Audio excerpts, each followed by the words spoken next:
Boa noite, queridos amigos do Centro Espírita Deolindo Alves. Mais uma vez, é uma enorme satisfação nos encontrarmos através desse canal de comunicação com a nossa proposta de refletirmos os ensinamentos do Mestre Jesus a partir do trabalho elaborado por Allan Kardec na codificação do Espiritismo. Vamos agradecer ao plano espiritual, que certamente nos ampara, nos intui, de tal forma que possamos ser um bom instrumento hoje para trazermos boas reflexões acerca do tema que nos foi proposto. E para hoje, temos como proposta de reflexão o capítulo 15 do Evangelho segundo o Espiritismo, cujo tema: fora da caridade não há salvação. Muito bem. Nós vamos iniciar então as nossas reflexões lembrando uma passagem acerca do maior mandamento, em que um doutor da lei, um fariseu, com o intuito de testar Jesus, ele perguntou a Jesus: Mestre, qual é o grande mandamento da lei? E Jesus, de maneira bem objetiva, não responde à pergunta do fariseu, e sim lhe devolve a pergunta. Jesus, então, devolve a ele perguntando: como você interpreta as Escrituras? Aqui, Jesus estava iniciando, dentro da sua didática, uma estratégia de provocar naquele homem uma reflexão se de fato ele conhecia as leis e como ele interpretava as Escrituras, né? O fariseu então responde: amarás o Senhor teu Deus de todo o coração e de toda a tua alma e de todo o teu entendimento. Este é o maior e primeiro mandamento. E o segundo, semelhante a este, é: amarás o teu próximo como a ti mesmo. Jesus, então, acrescenta: estes dois mandamentos, de fato, contêm toda a lei e os profetas. E tu, vede e faças o mesmo. Então, aqui, Jesus já nos convida a unirmos a teoria à prática. Não basta conhecer as leis, é necessário colocá-las em prática. Afinal de contas, não se pode amar a Deus sem amar o próximo, também não se pode amar o próximo sem amar a Deus. Da mesma forma, tudo aquilo que fazemos contra o próximo, de certa forma, é contra Deus que fazemos, né? Portanto, não se podendo amar a Deus sem praticar a caridade para com o próximo, todos os deveres do homem vão se encontrar resumidos nesta máxima que forma inclusive o título do capítulo de hoje: fora da caridade não há salvação. Em seguida, esse mesmo doutor da lei perguntou ao mestre: Mestre, por acaso, quem seria o meu próximo?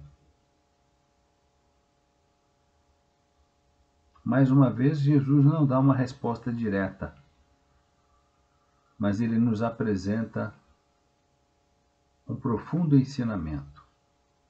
É aqui que ele inicia, então, a discorrer sobre a parábola do bom samaritano.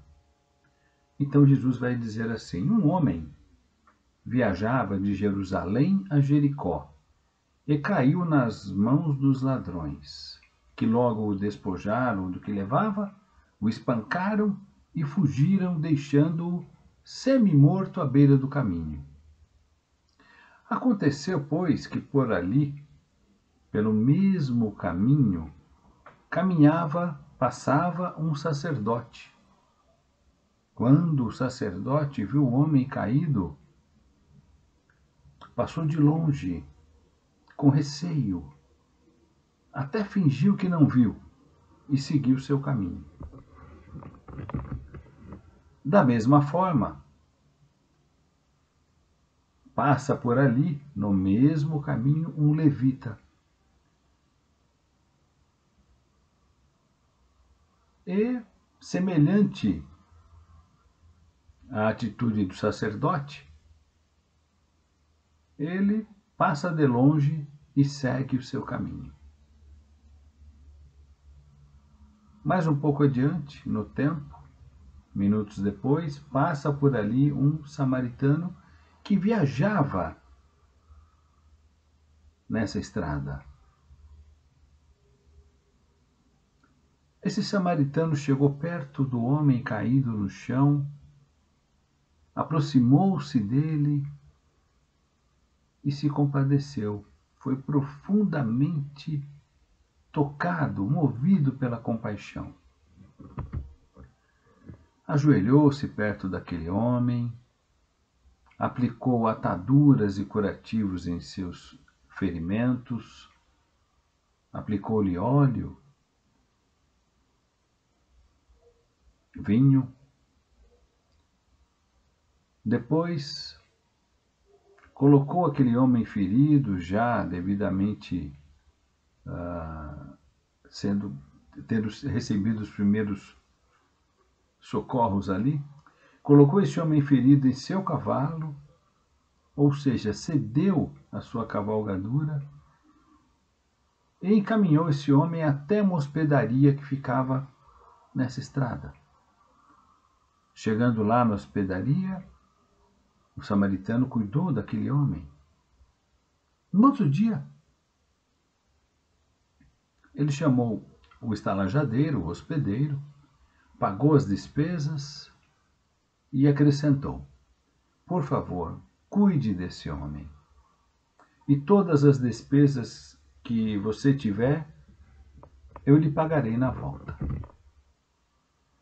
E aí então, Jesus, dirigindo-se ao fariseu, ao doutor da lei, lhe pergunta: na sua opinião, qual dos três foi o próximo daquele homem atacado pelos ladrões? E o doutor da lei não poderia dar outra resposta. Ora, o próximo foi aquele que usou de misericórdia para com ele, portanto, foi o samaritano. Toda a moral que Jesus nos ensina, ela sempre vai se resumir na caridade e na humildade. Duas virtudes que ele ressalta o tempo inteiro e que combatem o egoísmo e o orgulho. Vejam que nessa parábola, Jesus coloca o samaritano, que tem amor ao próximo, acima do sacerdote ortodoxo a quem falta a caridade. Então aqui há um símbolo dessa didática de Jesus ao colocar a caridade acima das demais virtudes, porque a caridade encerra implicitamente todas as outras: a humildade, a mansidão, a benevolência, a justiça. E a caridade certamente combate o orgulho e o egoísmo. Outras reflexões bastante interessantes que podemos fazer acerca da parábola do bom samaritano, eu encontrei um livro chamado Parábolas de Jesus à Luz da Doutrina Espírita, organizado pelo Rafael Papa, né? Então aqui temos as parábolas comentadas por expositores espíritas diversos que colaboraram com o conjunto dessa obra. E numa das reflexões acerca dessa parábola do bom samaritano, nós vamos encontrar algumas propostas de reflexão. Primeiro, vejam que Jesus aproveitava todas as oportunidades para lançar as sementes do seu ensinamento. Todas. E essa parábola ela é riquíssima em diversos símbolos que podemos dizer, diversas sementes dos ensinamentos do Mestre. Primeiro ponto que a gente pode refletir, vejam que Jesus diz assim: um homem descia de Jerusalém para Jericó. Um homem, qualquer um de nós. Poderia ser qualquer um de nós. Ele não utiliza como exemplo alguém em específico. E por que descer de Jerusalém para Jericó? Lembrando que essas duas cidades estão distantes uma da outra cerca de 40 quilômetros. Ora, 40 quilômetros hoje, com os meios de transporte que dispusemos, é quase nada. Mas naquele tempo, em que não havia meios de transporte, a não ser talvez o que seria o mais rápido na época, você dispor de um cavalo, né? Muitos viajavam a pé. Então imagina você enfrentar uma caminhada como esse homem enfrentou de 40 quilômetros. Talvez seja caminhada para um dia inteiro, né? Então é uma viagem, embora relativamente hoje, para os padrões de hoje, curta, mas naquele tempo uma viagem relativamente longa e que exigiria um planejamento, né? Mas este homem então desce de Jerusalém a Jericó. E por que descer? Vejam que Jerusalém é uma cidade que ela está a 750 metros acima do nível do mar, enquanto Jericó está abaixo do nível do mar, 250 metros. Então, de fato, é uma descida. Mas a descida aqui, ela tem um outro sentido que podemos enxergar. Vejam que Jerusalém era um símbolo daquilo que era sagrado, era a cidade sagrada para os hebreus, né? E Jericó era uma cidade entreposto comercial, um símbolo mundano, símbolo material, né? Das coisas materiais, enquanto Jerusalém era um símbolo daquilo que era mais espiritualizado na época. E quando se diz que o homem descia de Jerusalém para Jericó, esse homem descia, vejam, dos seus aspectos espirituais para os aspectos materiais. Era um homem que talvez estivesse numa faixa de vibração decadente, suscetível à influência do mal, suscetível a cometer erros. Ele estava moralmente distanciado do que era sagrado, né? Não importa aqui quais as razões que colocavam esse homem nessa posição decadente, moralmente falando, espiritualmente falando. Todos nós, volto a dizer, podemos em algum momento de nossas vidas passarmos por situações que nos colocam numa faixa de vibração mais baixa, que nos deixa suscetíveis às vicissitudes da vida. E era exatamente nesse contexto de uma exposição que esse homem se vê então cercado pelos assaltantes, foi assaltado, foi roubado e foi maltratado por eles, agredido violentamente. Muito bem. Um outro símbolo importante. Então esse homem está lá caído, né?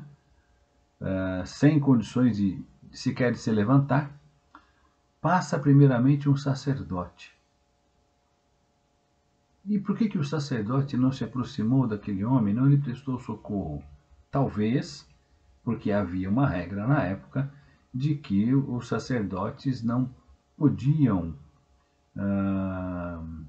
tocar em cadáveres. Talvez achando que o homem já estivesse morto, ele poderia ter deduzido isso. Mas não é só isso. Há também um aspecto aí da falta da caridade, né? Era um sacerdote, mas lhe faltava a prática da caridade, né? Logo em seguida vem um levita. Quem eram os levitas? Né? Eram aqueles que cumpriam funções no templo. Então eram pessoas que conheciam as leis conheciam as obrigações com relação a tudo que era sagrado, mas também o levita desviou-se até de forma egoísta, né? Outro aspecto importante, parar para prestar socorro a esse homem naquela estrada erma seria colocar-se em risco também, né? Então, de maneira até egoísta, nenhum dos dois, nem o sacerdote e nem o levita, pararam para prestar socorro, né? Preferiram ignorar aquele homem e a própria sorte. E aí então Jesus usa um outro símbolo muito importante. Ele traz para a figura central da sua parábola um samaritano. E quem eram os samaritanos? Os moradores de uma região chamada Samaria. É sabido que os samaritanos e os judeus tinham diversas diferenças. Não eram povos inimigos em si que chegavam a guerrear entre si, não, porque ambos vinham da árvore dos hebreus. Mas eram povos que tinham um ranço de longa data, né? De tal forma que eles não se suportavam. Eles eram capazes de desviar o caminho, né, para que não se cruzassem. De tal forma que se tratavam como estranhos, né? Não tinham nenhum laço, nenhuma atitude de amizade ou de afeição. Ao contrário, era uma postura de desprezo, né, entre eles e até de certa animosidade. Muito bem. E foi o samaritano, então, que se vê tocado e compadecido por aquele homem caído à beira da estrada.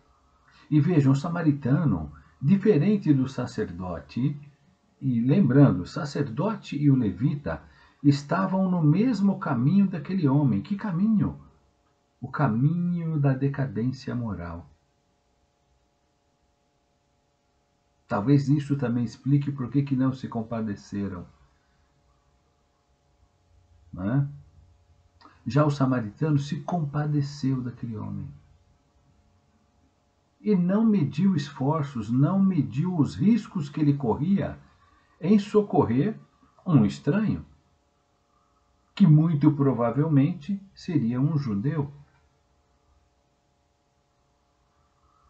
Ele arriscou a própria vida ao parar e socorrer aquele homem.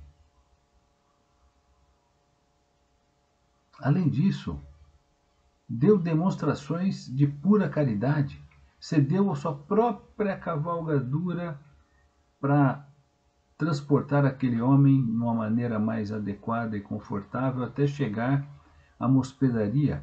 E lá na hospedaria não mediu esforços em cuidar dele. Mas vejam, ele tinha negócios, ele estava em viagem naquele caminho, a trabalho. Ele tinha um trabalho a cumprir. Então ele deixa o homem bem instalado, sob cuidados de quem poderia fazer algo mais por ele, e segue para cumprir as suas obrigações, mas com o compromisso de voltar e acompanhar a evolução daquele seu assistido, né? Então, além de prestar o socorro, ele se compromete em voltar, custear as despesas e acompanhar a evolução daquele homem que ele havia socorrido. E vejam que o estalajadeiro, o dono da hospedaria, certamente conhece aquele viajante samaritano, porque confiou nele, confiou que ele voltaria. Aqui é um outro símbolo no ensinamento do mestre, que diz assim, ó, aquele que pratica a caridade é digno de confiança. Vejam, aquele que pratica a caridade é digno de confiança. Então vejam que na parábola do bom samaritano a gente poderia discorrer diversas outras reflexões, mas o tema central é a prática da caridade. A prática da caridade.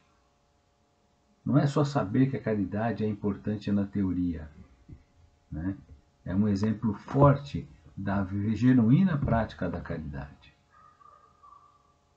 Vejam que aqui poderíamos até extrair um exemplo do amai os vossos inimigos, sabendo que samaritanos e judeus não se gostavam. Está aí uma prova, né, de como eu devo amar o inimigo. Aqui, um exemplo claro de, quando falamos de amor ao próximo, né, fazer pelo próximo o que você gostaria que lhe fosse feito, se eu estivesse caído à beira do caminho, aguardando um socorro, o que eu gostaria que fizessem por mim. Então eu faço.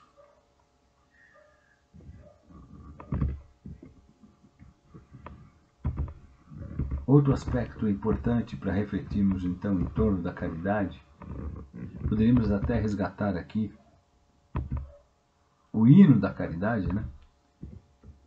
A carta aquele trechinho conhecido da carta de Paulo aos Coríntios, em que ele trata da caridade. Se eu falar as línguas dos homens e dos anjos e não tiver caridade, sou como o metal que soa, como o sino que tine.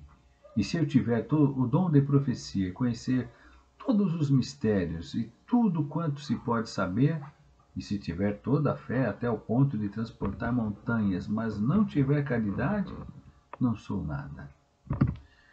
E se eu distribuir todos os meus bens para o sustento dos pobres, e se entregar o meu corpo para ser queimado, mas entretanto não tiver caridade, nada disto me aproveita.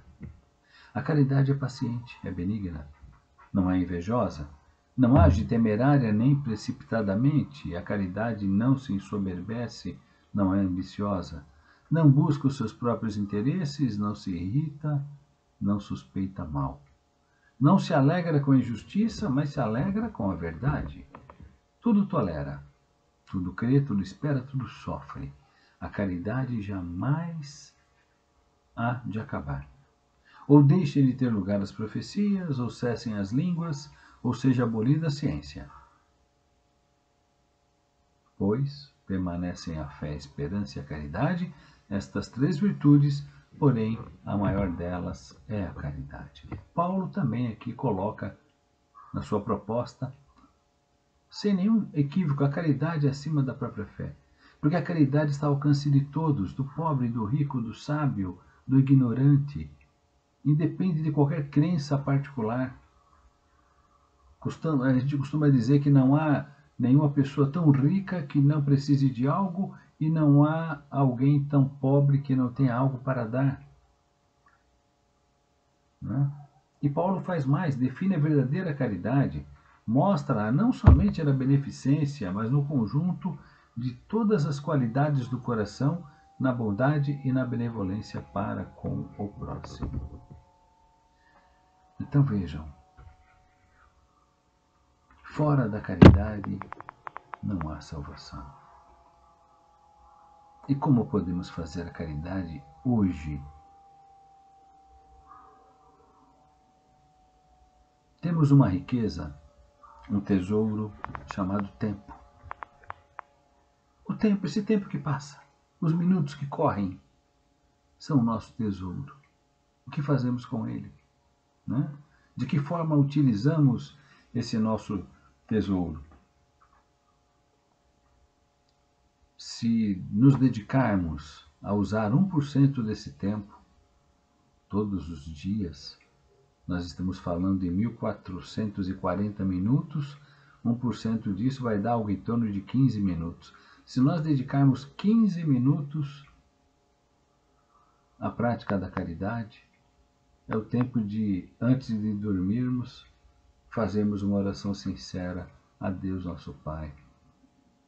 Examinarmos a nossa consciência, vibrarmos pelo planeta, por aquelas pessoas que sofrem, pelas regiões em guerra, pelos doentes em seus leitos de dor, pelos órfãos, pelos velhinhos, pelas pessoas que se perderam nos vícios, por aqueles que estão reclusos do convívio social, e por aí vai. Né? Uma infinidade de irmãos nossos que precisam de socorro, de uma prece, de um pensamento. E isso está no nosso alcance. É a forma de praticarmos a caridade, dando algo de nós mesmos, né?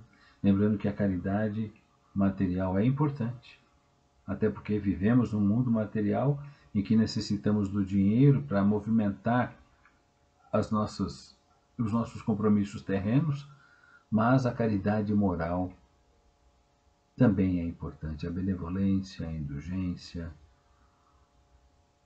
dedicarmos um pouco de nós mesmos em favor daqueles que sequer têm um lampejo de fé para ajoelhar e pedir. Fica então aqui para nós essa reflexão em torno do tema central desse capítulo, né?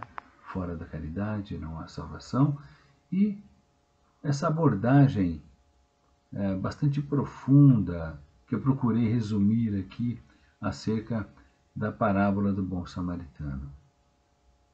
Desejo que todos estejam bem, desejo a todos boas reflexões, boas atitudes, que estejam atentos a aproveitar as oportunidades da prática do bem, do amor ao próximo e da genuína caridade. Uma boa noite, até uma próxima oportunidade e aquela nossa despedida do Namastê.